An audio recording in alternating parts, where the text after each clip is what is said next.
Hablemos del Mundial de Fútbol, ¿no? De Rusia 2018, donde Paraguay matemáticamente tiene esperanzas, pero futbolísticamente es otra cuestión. Hablemos de aquel Mundial que había sido anunciado por la FIFA con 48 selecciones. Es que hay novedades.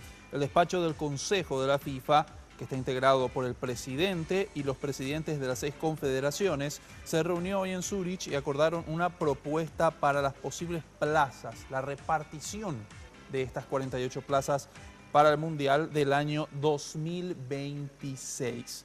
La propuesta debe ser ratificada por el Consejo de la FIFA el próximo 9 de mayo, pero todo indica que se haría esto sin modificaciones.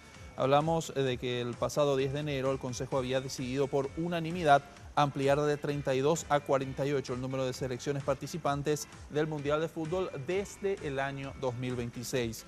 La propuesta es la siguiente: Asia tendría 8 plazas directas, África se quedaría con 9 plazas directas, CONCACAF y CONMEBOL 6 plazas directas cada una. Entiéndase, hoy por hoy, si traspolamos esto a la actual tabla de eliminatorias, desde Brasil hasta Ecuador estarían en este Mundial de 48 selecciones. Oceanía tendría por primera vez un cupo fijo, no como ahora que pelean el derecho a jugar un repechaje ante un equipo sudamericano. Europa pasaría a tener 16 plazas directas.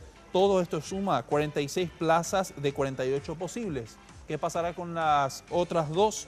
Para esos últimos 2 clasificados se disputaría un torneo entre 6 selecciones, separados en 2 grupos de 3, ya en la sede de ese Mundial del 2026. A priori este torneo se disputaría en noviembre del año 2025 como una manera de probar ya esas sedes del Mundial del año 2026.